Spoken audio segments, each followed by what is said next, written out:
1500년 전 신라 장인의 매글이 있는 손길. 그 안에서 만들어지는 것은 삼국시대 오로지 신라에서만 볼 수 있었던 초소형 예술 작품 토우다.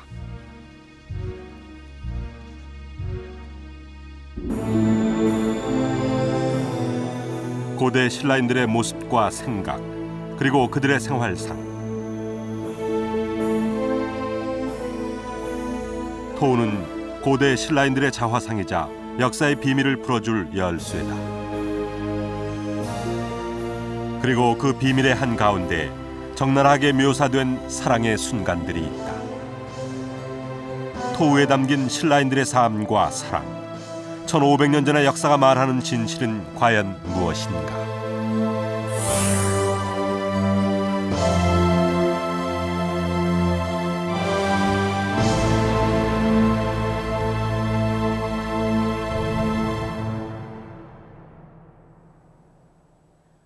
신라시대의 유물이라고 하면 보통 금관처럼 화려한 것들을 먼저 떠올리게 됩니다. 주로 왕족이나 귀족들의 생활상을 보여주는 것들이었죠. 그렇다면 평범한 신라인들의 생활은 어땠을까요? 그 열쇠를 쥐고 있는 것이 바로 이 토우입니다. 토우란 말 그대로 흙으로 빚어서 만든 것을 말하는데요. 대부분의 토우는 보시다시피 10cm 정도도 안 될 정도로 작아서 화면상으로는 잘 보이지 않으실 겁니다. 자, 그럼 토우가 어떤 것인지 좀 더 자세히 살펴보도록 하겠습니다.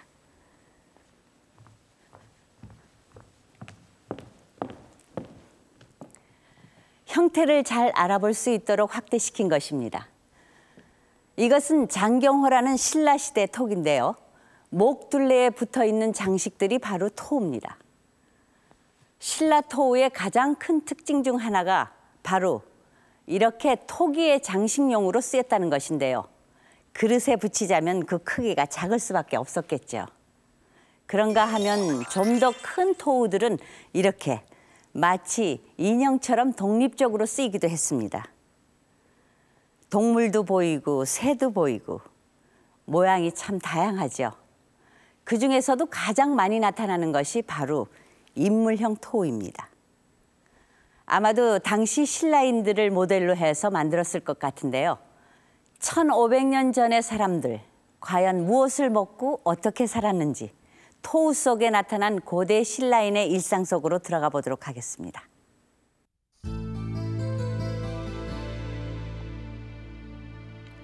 사냥감을 향해 활을 겨누고 있는 수렵 토우. 달아나는 멧돼지와 그 뒤를 쫓는 개의 모습이 긴박한 분위기를 잘 묘사하고 있다.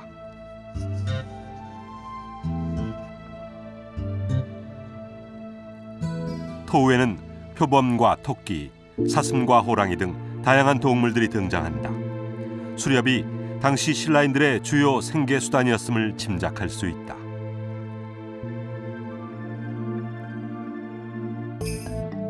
수렵 생활을 묘사한 또 하나의 토우. 훼손된 부분을 그래픽으로 복원해봤다. 목과 몸통만 남아있던 것은 말이다. 그 위에는 사람이 타고 있고 말 엉덩이 쪽에는 네 발이 묶인 멧돼지가 실려 있다.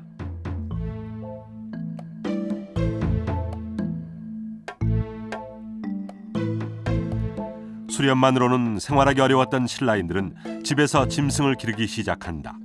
돼지나 소 같은 가축이 등장한 것이다. 바로 농사를 관장하고 특히 소를 이용해서 농사를 짓기 시작했다는 것입니다. 이것은 그 어떤 그 농작물의 생산량의 그 증대에 엄청나게 그 효과가 왔을 것, 그 혁명적인 일이라고 볼 수 있겠습니다. 디딜방아를 묘사한 토우.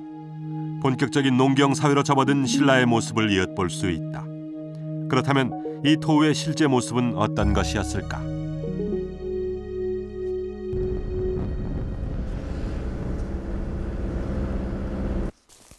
거의 다 이제 온 건가요? 네, 저기 조금 더. 경주 평야의 남쪽에 자리 잡은 경주 남산.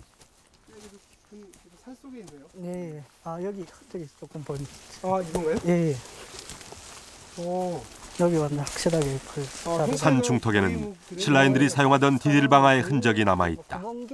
가운데가 움푹 파인 돌은 절구였을 것이고 앞쪽에 있는 두 개의 돌은 절구공예의 받침으로 보인다. 이거는 뭐 받침. 예, 그렇습니다.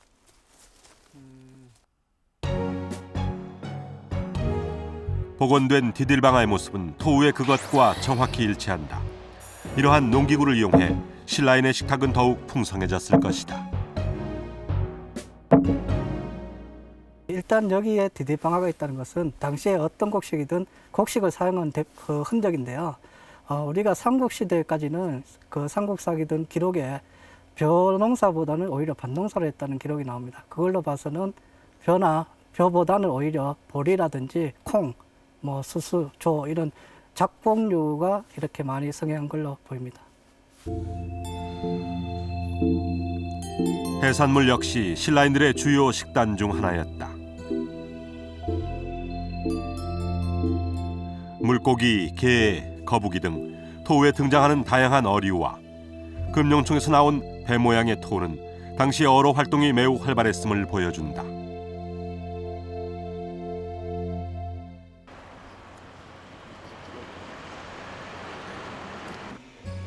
그렇다면 일을 하지 않는 여가 시간에는 무엇을 했을까?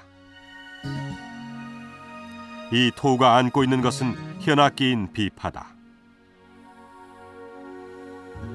토우에는 이렇게 다양한 악기를 연주하는 신라인의 모습이 표현돼 있다.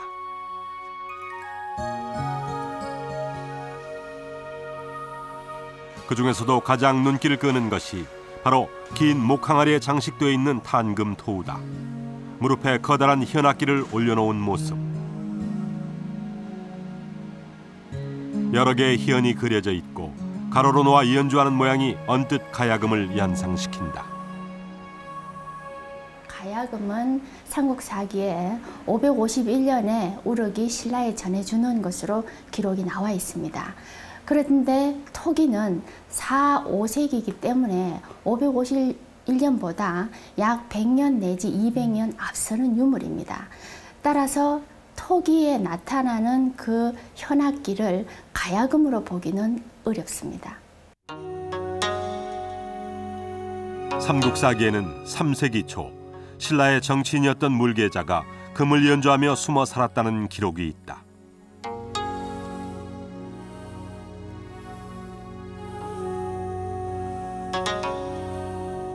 가야금이 들어오기 전부터 금이라는 신라 고유의 악기가 있었다는 것이다. 그렇다면 그 실물은 어떤 모양이었을까?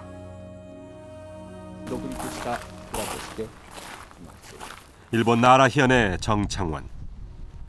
일본은 물론 세계 각국의 유물 9,000여 점을 소장하고 있는 곳이다.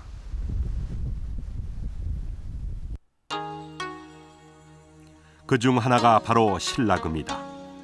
158.2cm의 길이에 현의 수는 가야금과 똑같은 12줄이다.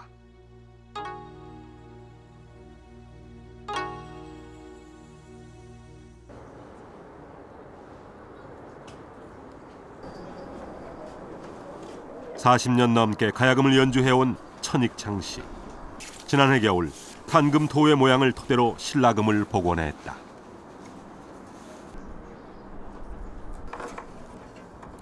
신라금은 가야금과 달리 안족이 분리돼 있고 목에 거는 줄이 달린 것이 특징이다.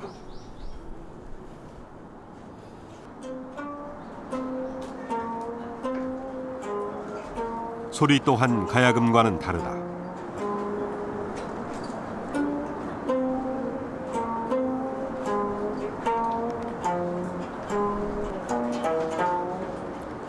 가야금에 비해 안족의 높이가 낮고 현이 비교적 느슨하기 때문에 가야금보다 작고 묵직한 소리를 내는 것이다. 정악 가야금이나 안족 가야금은 구들을 뭉쳐서 여기다 이렇게 달게 되고 연주할 때는 이렇게 바닥에 앉아 놓고 이렇게 하게 돼 있는데 이거는 신라금은 보시다시피 이 줄이 있게 되죠. 줄이 있어서 줄을 이동할 때 맨다든지 그다음 연주할 때 자세를 갖추기 위해서 줄이 있어요. 그래서 바로 우리가 과거에 그 토부에서 보던 자세를 바로 이 줄이 있기 때문에 이 자세가 가능하게 나오게 되는 거예요.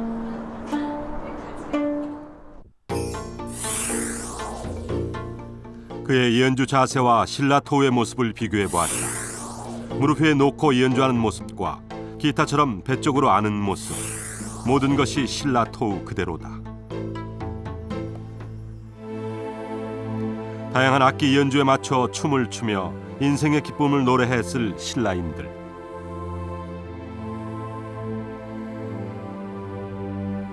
그들에게는 고된 일상 속에서도 풍류를 즐길 줄 아는 멋과 여유가 있었다.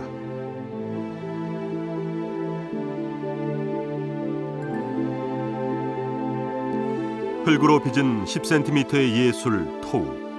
그 안에는 노동과 여흥의 기쁨을 모두 누렸던 고대 신라인들의 생활상이 고스란히 녹아있다.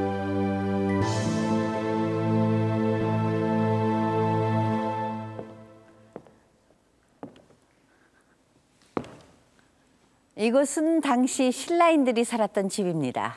경주 북분동에서 출토된 집 모양의 토우를 확대시킨 것인데요. 제일 먼저 눈길을 끄는 것은 기와골이 잘 드러나 있는 팔작 지붕입니다. 그 선이 아주 섬세하고 아름답죠. 그리고 한쪽 벽에는 입구가 있는데요. 문 자체는 남아있지 않지만 네 귀퉁이에 달린 문둔태로 그 형태를 짐작해 볼 수가 있습니다. 문둔태란 문짝을 거는 고리인데요. 아래 위로 양쪽에 2개씩 달린 것으로 봐서 이렇게 두 쪽 문이 달려 있었을 것으로 보입니다. 자, 그럼 이번엔 마당 쪽으로 가볼게요. 농사를 짓고 사는 서민들이라면 아무래도 집보다는 마당에서 보내는 시간이 많았겠죠. 짐을 나르는 수레도 있고 개, 소, 돼지 같은 가축들도 보입니다. 오늘날의 농가 모습과 크게 다르지 않은 것 같아서 1500년 전의 역사가 더욱 가깝게 느껴집니다. 사냥을 하다가 가축을 키우게 되고 거기서 한 걸음 더 나아가 농사를 지으며 정착해서 살게 된 신라인들. 원시 시대에서 고대 국가로 넘어가는 과정을 모두 담고 있는 토우는 고대 신라의 축소판이라고 해도 과언이 아닐 것입니다. 그렇다면 바로 이런 집에서 살았을 신라인들은 어떤 모습을 하고 또 어떤 생각을 가지고 있었을까요?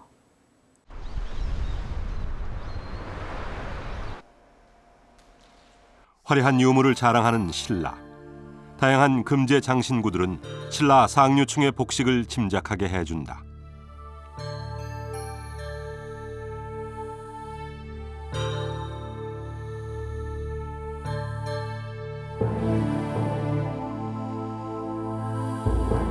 금관과 금제 허리띠, 금동 신발까지 착용한 모습에는 화려함과 기품이 넘쳐 흐른다.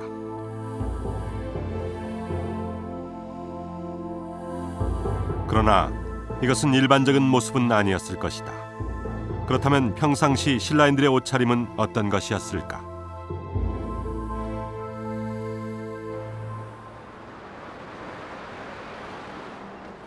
남녀 노인 토라고 그렇게 하는데 신라시대 일상복의 자료는 많지 않다. 이렇게 주름을 잡았다는 것은 그만큼 포개진 넓은 치마를 입었던 것 같습니다. 그중 하나가 바로 이 부부 토우다.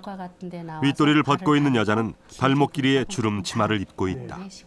우리 할머니와 같은 그런 옷을 입고 있고 지금 보면은 우리가 입고 있는 바지와 똑같아요. 남자 토우의 바지 역시 풍성하게 주름이 잡혀 있는데 아랫단은 발목에서 여몄고 바지 위에는 허리띠인 요대를 둘렀다. 좁은 바지 입었다는 뜻입니다. 그렇지만은 아주 좁은 서양복같이 좁은 게 아니고 우리가 그 기록에 보면은 삼국이 거의 같았다. 중국 기록에서.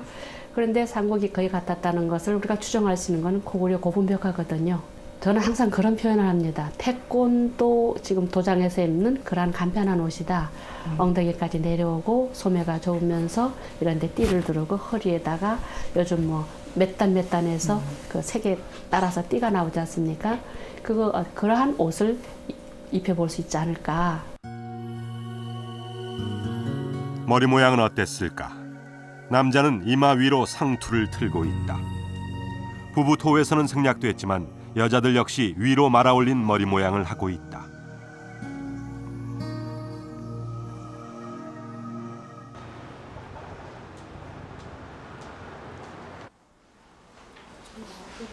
지난 7월 이화여대 패션 디자인 연구소는 신라시대 복식을 그래픽으로 복원했다. 배가 너무 두께감이 있게 표시가 돼서 납작하게. 복원 작업에서 가장 중요한 것은 고증이다. 연구소 측은 신라 토우등을 토대로 17점의 복식을 재현했다.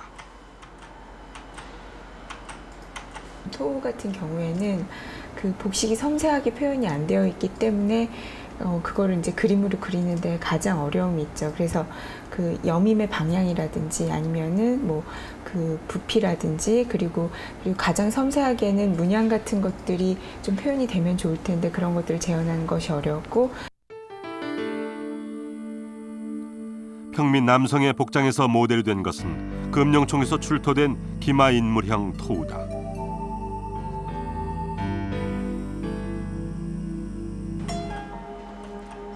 주름이 잡힌 바지를 입고 허리띠로 여미는 저고리에 머리는 상투를 튼 것으로 보인다.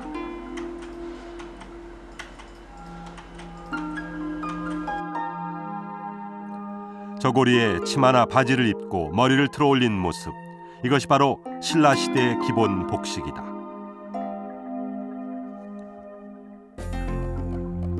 그런데 토우에는 옷차림이나 동작뿐만 아니라 표정까지 생생하게 표현된 것들이 많다. 1500년 전 신라인들은 그 안에 무엇을 담고 싶었을까?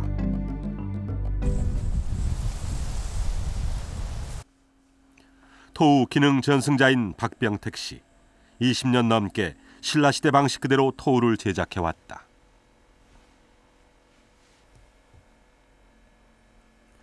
나뭇가지 외에는 별다른 도구 없이 그저 손으로 주물러 만드는 토우. 단순하고 투박한 모양이지만 불필요한 세부 묘사 대신 특징적인 표정과 동작만을 강조한 것이 오히려 신선한 생명력을 발휘한다.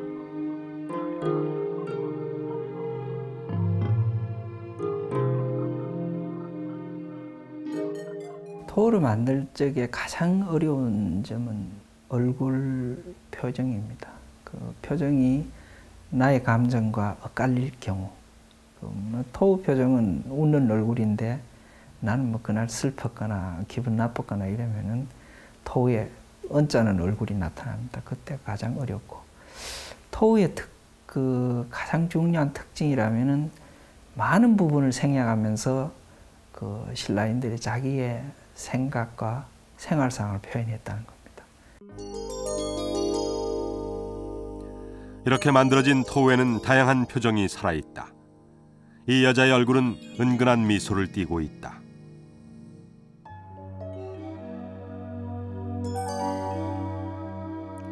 배를 탄 남자 역시 웃고 있다. 노를 젓는 것이 힘든지 혀를 길게 빼문 표정이 익살스럽게 표현돼 있다. 웃음만 있는 것이 아니다. 손이 뒤로 묶인 이 남자는 죄수로 보인다. 자신의 처지를 한탄하듯 눈 아래에는 눈물 자국이 길게 남아있다.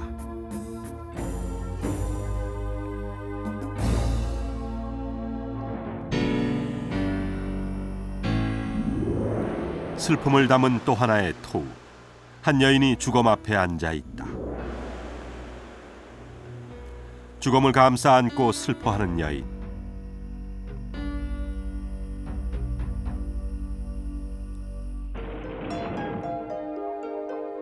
상투를 들고 있는 것으로 보아 죽은 사람은 남편이거나 아들이었을 것이다. 무덤 속에 들어감에도 불구하고 또 많은 또 기쁜 모습, 슬픈 모습, 또 웃는 모습, 노래하는 모습 같은 것을 표현해 놓은 것은 저 세상에 또 내세까지 가서도 그 죽은 자에 대한 어떤 즐거움, 또 동행, 그런 느낌이 표현되어 있는 것이라고 볼 수 있겠습니다. 투박한 선과 질감 속에 인생의 희로애락을 담아낸 토우. 그것은 1500년 전 신라인들의 삶과 죽음을 그린 한 편의 드라마다.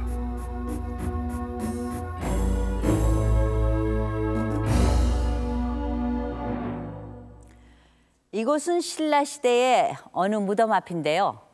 지난 2000년 경주 손곡동 가마터에서 대량의 토우가 나오기 전까지 대부분의 토우는 바로 이런 무덤 안에서 발굴이 됐습니다.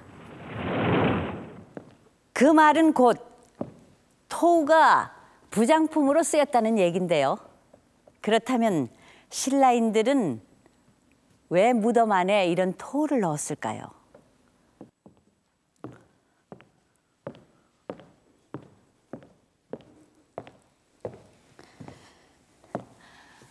여러 가지 토우가 있지만 그중에서도 특히 새 모양 토우들이 눈에 띕니다. 고대 신앙에서 새는 이승과 저승을 연결해주는 운송수단으로 여겨졌다고 합니다. 죽은 사람이 이 새를 타고 편안히 저승으로 가기를 기원했던 것이죠. 그런데 이렇게 무덤에 부장되어 있는 토우들 중에는 아주 남다른 것이 있습니다. 바로 남녀 간의 사랑을 적나라하게 묘사하고 있는 토우들인데요. 오늘날의 가치관으로 본다면 엄숙한 무덤 안에 이런 물건을 넣는다는 것 자체가 비상식적으로 보일 수도 있을 것입니다. 그렇다면 1500년 전 신라인들이 이런 토우를 만든 이유는 과연 무엇일까요?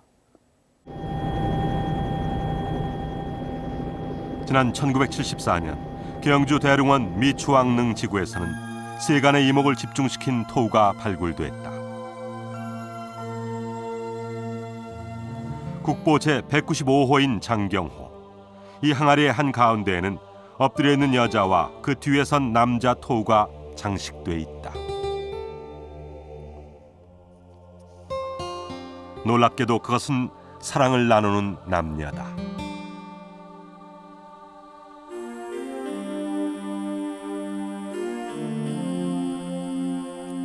경주 황남동 주변과 손곡동에서도 성행위를 묘사한 토우들이 쏟아져 나왔다.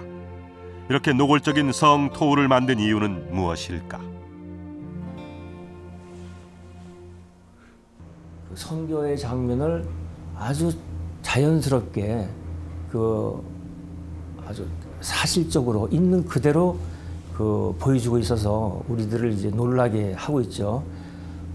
그것은 뭐 인간 생활 중에 가장 중요한 것이 이제 그런 뭐 성생활이라고도 할 수 있는데 현실의 어떤 즐거운 그런 성행위를 그대로 토우에 표현했다고 볼 수가 있죠.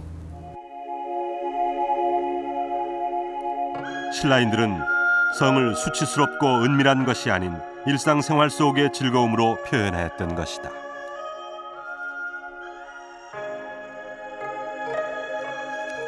신라인들의 개방적인 성의식은 삼국유사의 지증왕대 기록에서도 나타난다. 지위가 높은 왕의 은밀한 부분에 대해서도 거침없이 표현할 정도였던 것이다. 그렇다면 남녀 간의 사랑을 다룬 토우는 단순히 성적 쾌락과 유희를 표현하기 위해 만들어진 것이었을까?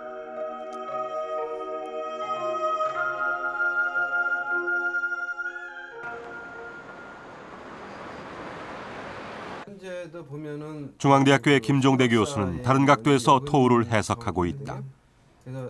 이 여자에 대한 고대로부터 전해 내려온 다양한 남녀의 상징. 그것은 아들을 낳게 해달라거나 풍년을 기원하는 일종의 신앙적 대상이었다.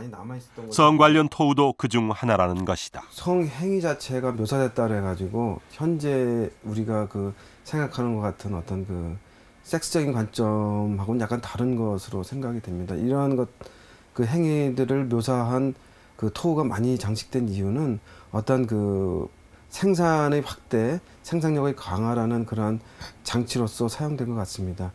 이런 풍속은 동남아시아라든지 또 유고슬라비아 발칸반도의 그런 지역에서 보면은 벼라든지 그런 작물들이 성장기 때에 밭에서 직접 농부 부부가 성행위를 한다고 합니다. 그럼으로써 많은 수확, 이삭이 많이 패이기를 기원한다는 것이죠.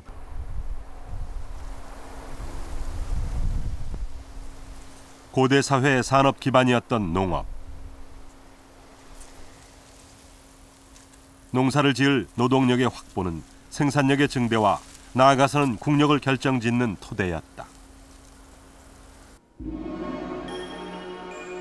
출산은 노동력을 확보하는 최우선의 방법이었고 종족 보전과 세력 확장이라는 측면에서도 매우 중요하게 여겨졌다.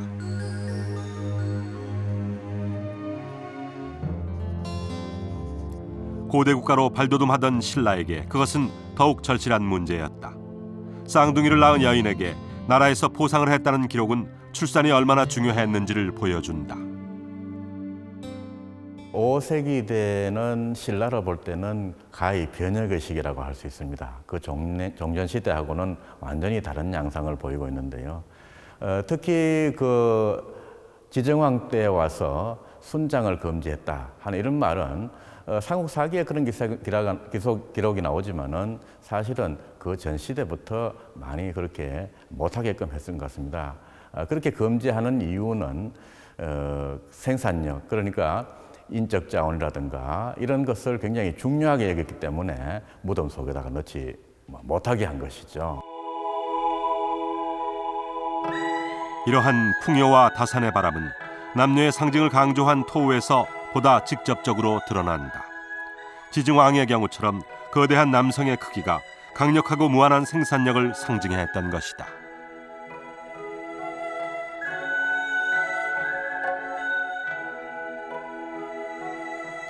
출산의 당사자인 여성의 가슴이나 은밀한 부분을 강조한 토우 역시 같은 맥락으로 볼 수 있다.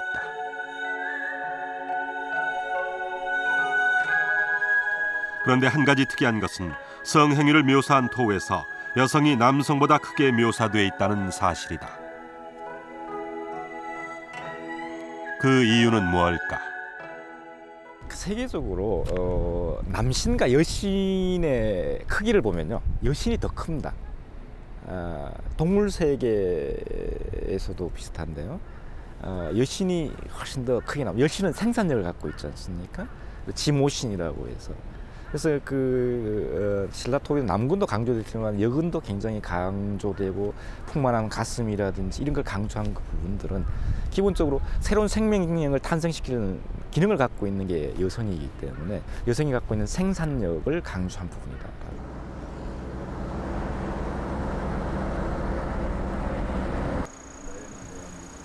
토우에 나타난 신라시대 여성의 역할과 지위는 경주 탑동의 아령정에서도 확인할 수 있다. 아령정 우물이 있습니다. 저건가요? 예, 그 뒤쪽에 비석 뒤쪽. 아령정은 신라 시조 박혁거스의 부인인 아령이 용의 옆구리에서 태어났다는 곳이다. 시조 신화는 고구려나 백제에서도 찾아볼 수 있지만 시조 왕비의 탄생 신화까지 남겨진 일은 드물다.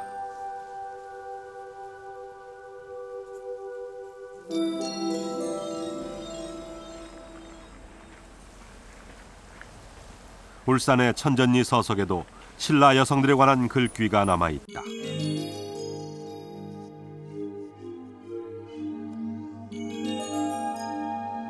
서기 525년에 갈문왕과 여동생이 놀러왔다는 기록.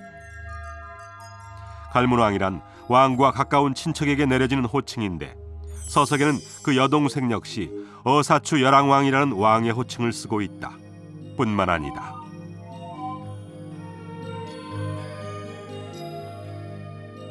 바위에는 함께 온 귀족 부인들의 이름도 일일이 열거돼 있다. 당당히 실명을 기록할 만큼 여성들이 존중받았다는 뜻으로 해석된다. 신라에는 특이하게 우선 세 분의 여왕이 있었습니다. 그뿐만 아니고 신라 역사를 연구하는 데 중요한 테마가 되고 있는 화랑 원하도, 역시 화랑은 남자 조직, 원하는 여자 조직으로 하등의 차별이 없습니다. 그 밖에도 신라의 56 임금 중에는 또한 특이하게 국왕의 사위 신분으로서 왕위를 물려받게 되는 사람이 3사람이나 됩니다. 이런 특이한 사실들을 놓고 볼 때 신라 사회에 있어 가지고 여성의 지위라고 하는 것은 현재를 사는 우리가 상상한 그 이상 훨씬 더 높았다고 생각이 됩니다. 생산의 주인공으로서 남성과 대등한 관계를 유지했던 신라시대 여성들. 사랑의 토우에는 신라인들의 솔직하고 대담한 성의식과 풍요를 기원하는 마음이 담겨 있다.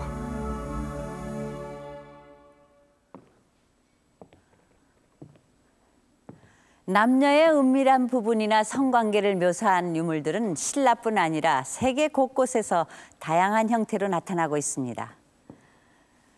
이것은 13세기경에 만들어진 인도 카주라호 사원의 조각상입니다. 사랑을 나누는 남녀의 모습이 신라 토우보다 더 섬세하게 표현되어 있습니다. 신성한 사원 안에 이런 석상을 조각해 놓은 이유가 무엇일까요? 게다가 이러한 유물들 가운데는 특히 여성의 성적인 매력을 강조한 것들이 많은데요. 보시는 것처럼 가슴이나 엉덩이를 과장해서 표현하고 있습니다. 그중 한 점을 보도록 할까요? 이것은 과테말라의 여신상입니다. 신라 토우처럼 흙으로 빚어서 만든 것인데요. 얼굴을 제외한 다른 신체는 모두 생략돼 있는 가운데 유독 가슴만 크게 강조돼 있습니다. 이렇게 성적인 면을 강조한 물건을 만들어 풍요와 다산을 기원하는 것을 성을 숭배한다는 뜻의 성신신앙이라고 합니다. 남녀 간의 사랑과 여성의 성을 강조한 신라의 토우들 역시 이러한 유물들과 맥락을 같이 한다고 볼 수 있죠. 그런데 한 가지 흥미로운 점은 토우라는 유물이 삼국 중에서 신라 지역에서만 출토되고 있다는 것인데요. 그 이유는 대체 무엇일까요?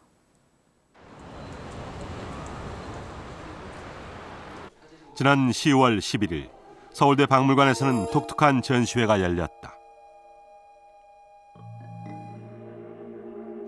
러시아에서 발굴된 고대 시베리아의 유물 300여 점이 소개된 것이다.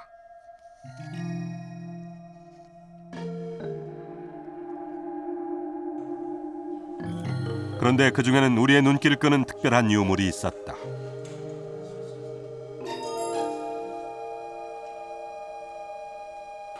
그것은 2700여 년 전 시베리아에서 만들어진 토우였다. 이 시베리아는 그 기원전 8세기가 되면은 이 서부 시베리아를 중심으로 해서 이와 같은 토우가 발달됩니다. 그런데 이 토우는 주로 이 남자와 여자의 어떠한 그 상징을 강조하기도 하고요.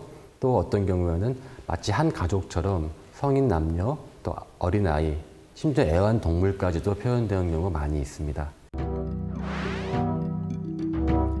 남성의 상징을 강조한 남자 토우와 가슴을 강조한 여자 토우, 동물까지 등장한다는 점에서 신라 토우와 유사했다.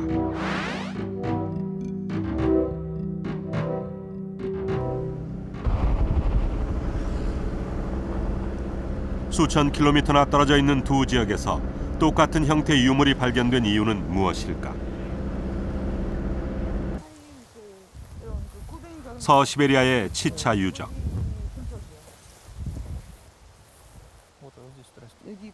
한국에 왔던 토우들은 나무가 서 있는 지점에서 발굴됐다. 한꺼번에 약 40점의 토우가 나온 것은 매우 이례적이다.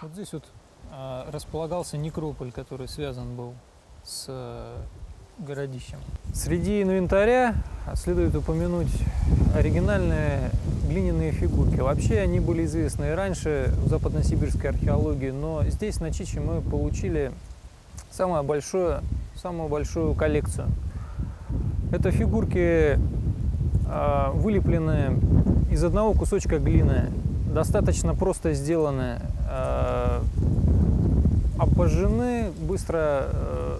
Достаточно, то есть изготовленные с минимумом трудозатрат. Это лишь предположение, потому что они сделаны очень. 기원전 6세기에서 8세기 사이에 주거지였던 치차 유적에서는 청동기와 철기 시대의 다양한 유물들이 쏟아져 나왔다. 토우가 발굴된 곳은 주거지 안의 제사 유적이었다.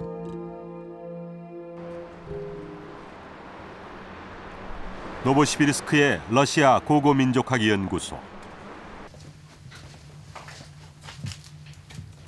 치차 유적의 발굴과 유물 연구를 담당하고 있는 이 연구소에서는 당시 발굴된 토우 중 몇 점을 자료로 보관하고 있다.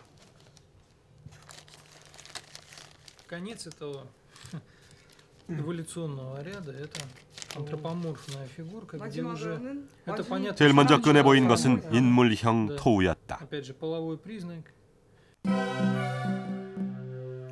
서울대 박물관에서 본 것과 마찬가지로 남녀의 성적인 면을 강조한 토와 여러 가지 동물 토들이 보인다. 그렇다면 이것은 어떤 의미일까? Они использовались в магии, возможно, непосредственно в быту. Магия это могла быть связана с домом, вероятнее всего, поскольку большинство этих фигурок локализуется в ямках, которые сооружены непосредственно в поле жилища. Некоторые из них найдены на дне рова. Возможно, то, что одни в доме, другие во рву, это отражает результаты того или иного ритуала. То есть, может быть, положительный, может быть, отрицательный, может быть, связано, конечно, быть просто с разными направлениями этих магических ритуалов. 성적인 토우를 주술적인 용도로 썼다는 건 역시 신라 토우와 유사한 점이다. 그것은 시베리아의 토속 신앙인 샤머니즘과도 연결돼 있다. 인간과 신을 연결해주는 매개자인 샤먼의 복장은 동물의 상징을 본따서 만들어진다. Птичьи перья – это перья совы. Они превращают шамана в крылатое существо и позволяют ему путешествовать по миру. За спиной шамана раскрываются огромные крылья, и он отправляется в верхний или нижний мир. Сама эта шаманская шуба, уже истлевшая, правда, украшена жгутами, разноцветными жгутами, каждый из которых является символом змеи. Змеи – это стражи, это духи-охранители шамана, это его помощники, это обитатели Нижнего мира. 우리나라의 무당이 제각기 다른 신을 모시는 것처럼 샤먼에게도 각자의 숭배 대상이 있다. 가장 대표적인 것이 바로 나무와 사슴뿔 그리고 새다. 샤먼이 신들과 소통하는 의식인 까물란.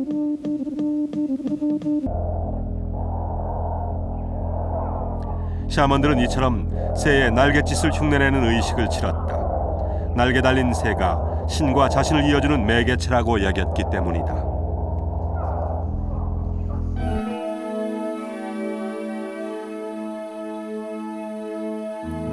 이렇게 새를 숭배하는 토속 신앙은 신라 유물에서도 나타난다. 5세기 말에 조성된 것으로 보이는 서봉총에서 발굴된 금관. 금관의 꼭대기에는 새 모양의 장식이 달려있다. 이것은 어떤 의미일까?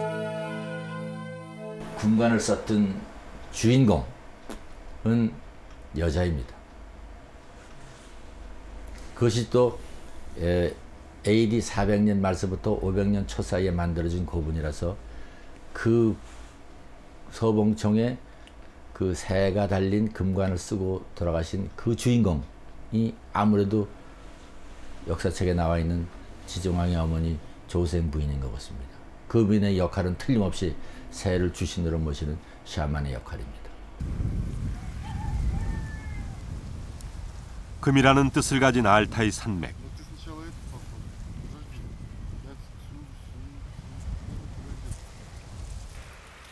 끝없이 펼쳐진 초원은 오래전부터 유목민족들의 땅이었다. 지금도 주민들 중 상당수는 말을 타고 방목을 하며 살아간다. 어린 아이들에게도 말은 익숙한 존재다.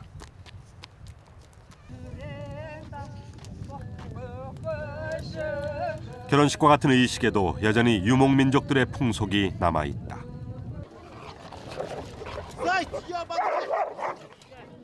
그런데 이들의 외모는 놀라울 정도로 우리와 닮아있다.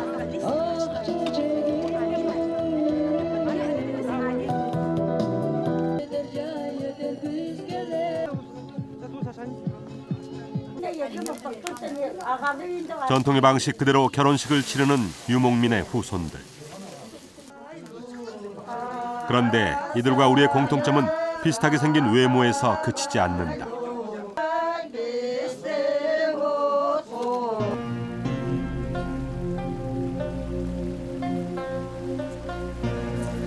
알타이 산맥 근처의 한 마을. 유목민들의 집은 대부분 통나무로 지은 것들이다.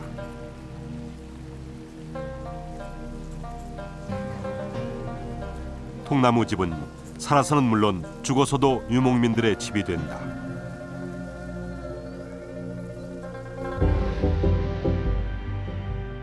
알타이의 전통적인 매장법은 바닥에 맷돌을 깔아 나무관을 안치하고 그 주변에 통나무로 방 모양의 목곽을 만든 뒤 다시 돌을 쌓아 올리는 방식이다.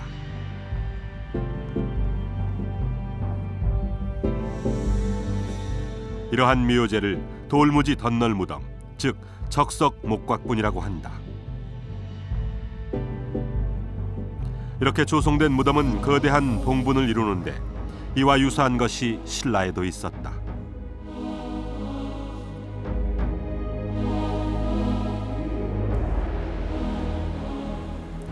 경주 대릉원의 적석 목곽분들이 그것이다. 4세기에서 6세기 사이 신라 지배층의 무덤이었던 적석 목곽분은 삼국시대 신라에서만 발견되는 묘제다. 그 신라 적석 목곽분의 북방적 성격이라고 하는 것은 뭐 크게 보면 이제 이 묘제, 무덤의 구조라는 측면하고 그다음에 유물적인 측면에서 이렇게 둘로 갈라서 얘기할 수 있을 거예요.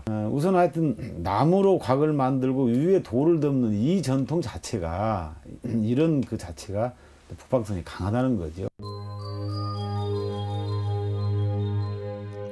신라 금령총에서 발굴된 기마인물형 토.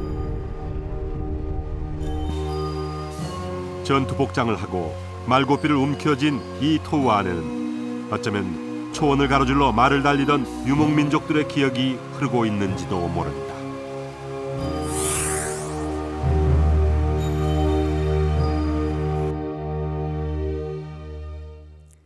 신라의 유물이나 유적과 유사한 것들이 멀리 시베리아와 알타이 지역에서도 나타나는 것을 볼 때 어떤 식으로든 그 지역과 교류가 있었던 것으로 보여집니다. 그 흔적은 여기에 있는 동물형 토우에서도 찾아볼 수 있는데요. 긴 꼬리가 달린 이 동물이 어떤 동물인지 짐작이 가십니까? 바로 원숭이입니다. 그런데 원숭이는 우리나라에서 서식하는 동물이 아니죠. 더욱 놀라운 것은 바로 이 토우입니다. 전체적인 모습은 마치 개처럼 생겼는데요. 개라고 하기에는 주둥이가 유난히 길죠.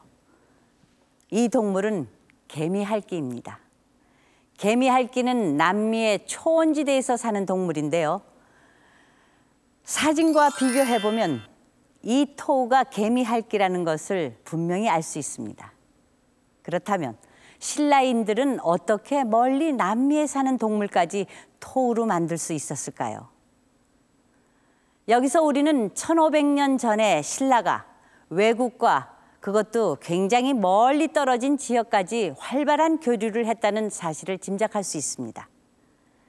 토우에 나타난 국제교류의 흔적들, 그것은 고대 국가로 발돋움하던 신라에 어떤 변화를 가져왔을까요?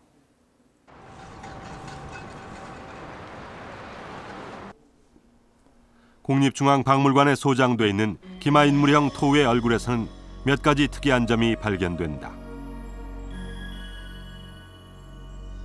서양인처럼 우뚝한 코와 가늘고 치켜 올라간 눈. 게다가 뒤통수는 납작하게 눌려 있다.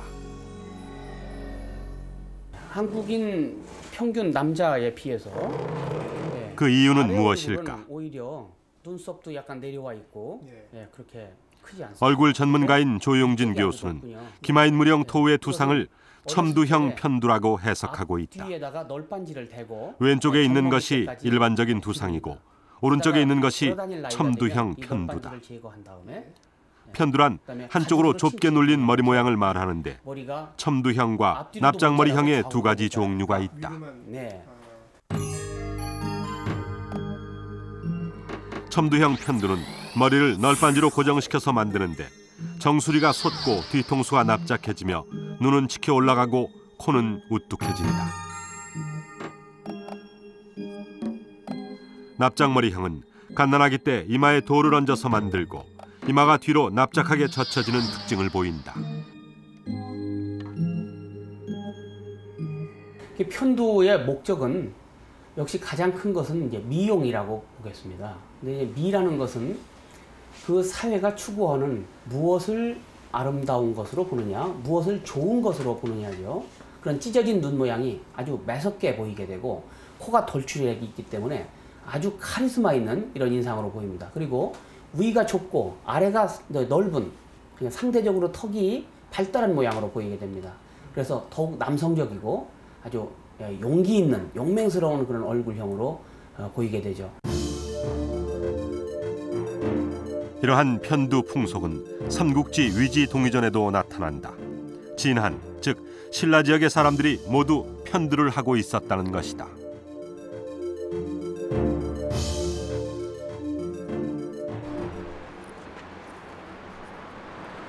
시베리아에서도 기원전부터 5세기까지 편두의 풍속이 발견된다. 그렇다면 편두를 한 사람들은 누구였고 그 이유는 무엇이었을까? Подобная деформация отмечена только в знатных погребениях, а не среди рядовых кочевников. Вероятно, это был один из маркеров, демонстрирующих представителей высшего слоя, отличающих от представителей, ну, скажем так, рядовых общинников.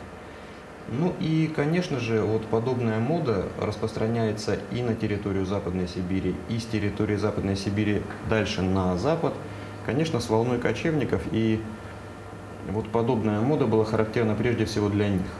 Конечно, подобные изменения вносили в свой облик и жители оазисов Средней Азии, но в любом случае под влиянием кочевнической культуры.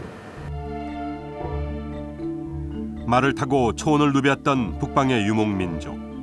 그들에게 편두 풍속이 있었다면 초원길을 따라 한반도까지 전해졌을 가능성도 무시할 수는 없다.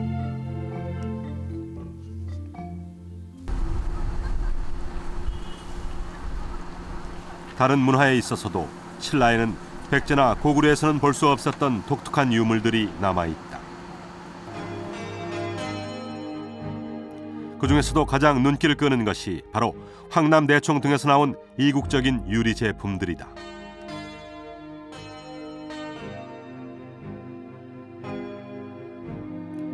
미추왕릉 지구에서도 특이한 모양의 목걸이가 발굴됐는데 구슬에 새겨진 인물은 동그란 눈에 피부가 하얗고 콧날이 오똑하다. 신라인이 아닌 서양인의 모습이 분명하다.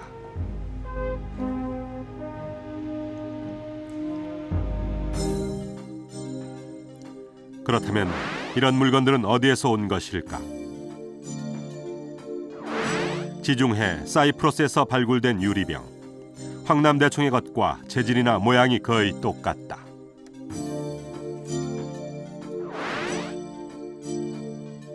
(7세기경에) 그려진 중앙아시아의 키질 벽화. 그림 속의 남자는 허리춤에 보석이 박힌 독특한 모양의 단검을 차고 있다.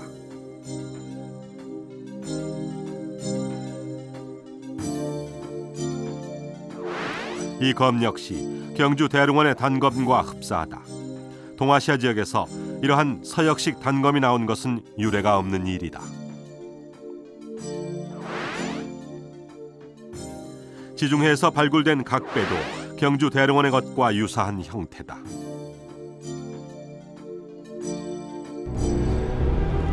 이것은 당시 신라에 서방 세계와 연결된 교역 루트가 있었음을 의미한다.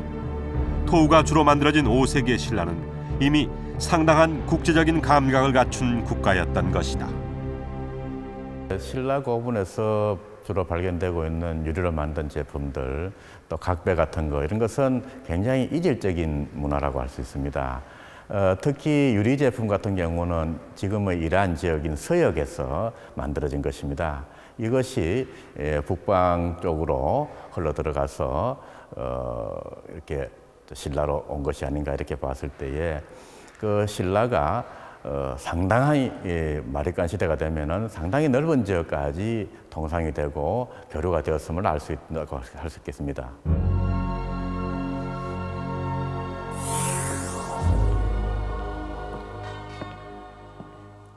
지금 제 뒤에 보이는 것은 신라 내무랑의 무덤으로 추정되는 황남대총입니다. 신라는 서기 356년 내무랑 때부터 김씨 왕조의 세습 체제를 굳히고 강력한 왕권을 행사하는데요. 황남대총처럼 거대한 왕릉이 나타나고 지증왕대에는 최초로 우경을 시작하는 등 고대 국가로서의 면모를 확실히 갖춰나가는 시기이기도 합니다. 토우가 만들어진 것도 바로 이 무렵이었죠. 한 가지 특이한 것은 대부분의 토우들이 이렇게 웃음을 띤 긍정적인 표정을 하고 있다는 것입니다. 멀리 서구의 문물까지 도입하며 화려한 문화를 꽃피우고 고대 국가로 발돋움하던 5세기 전후의 신라. 토우의 밝은 표정 역시 당시의 정치, 사회적 상황에 대한 자신감에서 비롯된 것은 아닐까요? 그런데 신라 토우는 6세기 초 버풍왕 이후로는 더 이상 나타나지 않습니다. 100년 넘게 신라인들과 함께했던 토우가 갑자기 사라진 이유는 과연 무엇일까요?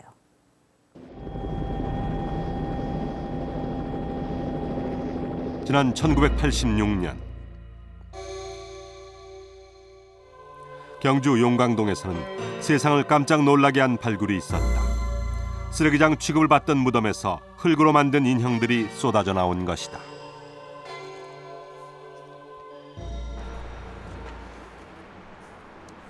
이쪽이 남쪽으로 당시 발굴을 담당했던 조유전 교수와 현장을 찾았다. 이때는 완전히 불판이죠. 그리고 이렇게 이 쓰레기장처럼 이렇게 돼 있었어요. 뭐 다 그렇지. 신라 귀족의 무덤으로 밝혀진 용광동 고분에서는 28점의 흙으로 만든 인형이 나왔는데 그것은 토우와 전혀 다른 형태인 토용이었다. 사람들이 사실적이단 말이죠. 영감님 같이 이건 또 서역 사람처럼 수염이 굉장히 길어요.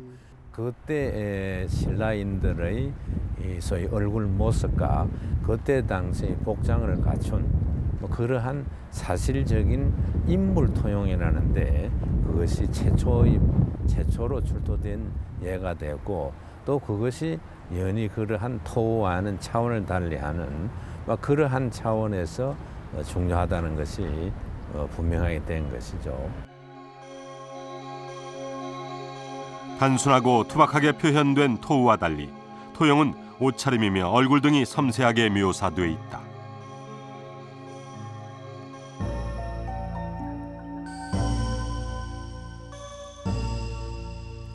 토용이 입고 있는 옷도 토우에 나타난 신라 고유의 치마 저고리 차림과는 많은 차이를 보인다.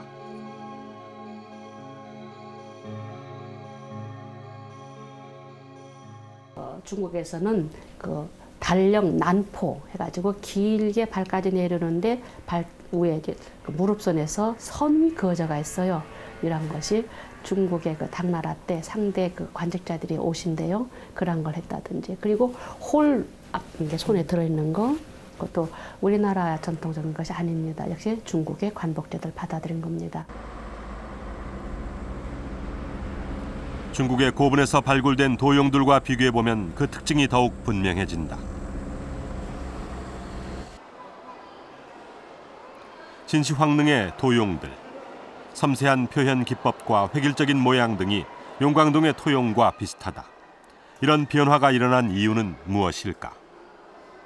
그 내면 속에 들여다보면 결국 중국화지요. 네. 중국 문화와 익숙해진다.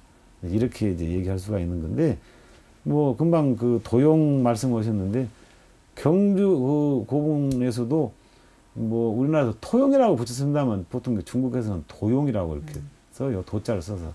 이 도용을 쓰는 것은 순장의 금지 뭐 이런 것과 관련이 있을 테고요.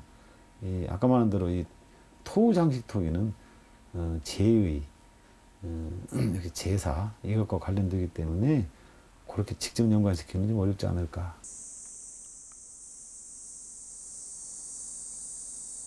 신라의 중국화의 바람이 불기 시작한 것은 6세기 초 버풍왕 때부터다. 버풍왕은 중국에서 들어온 불교를 공인하고 집권 8년째인 522년에는 신라 최초로 중국과 공식적인 교류를 시작한다.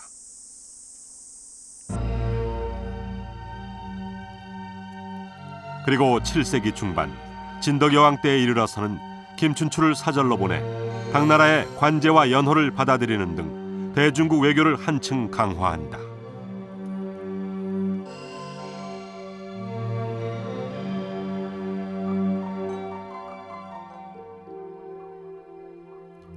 그 과정에서 신라 고유의 소박한 유물이었던 토우는 사라지고 그 자리를 중국식 토용이 채우게 된 것이다.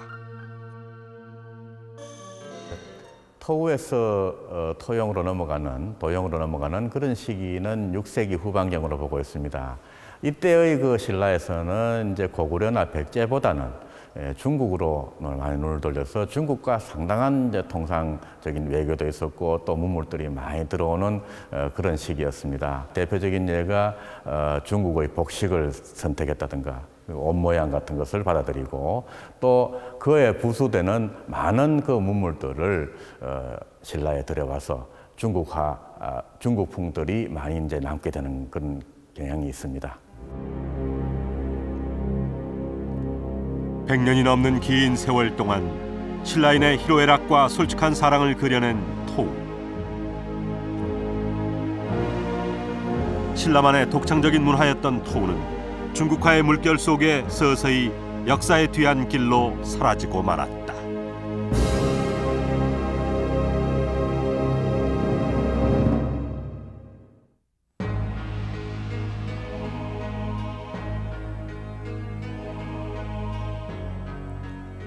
지금 보시는 것은 토우를 소재로 한 설치미술로 1995년 베니스 국제 비엔날레에서 특별상을 수상한 작품입니다.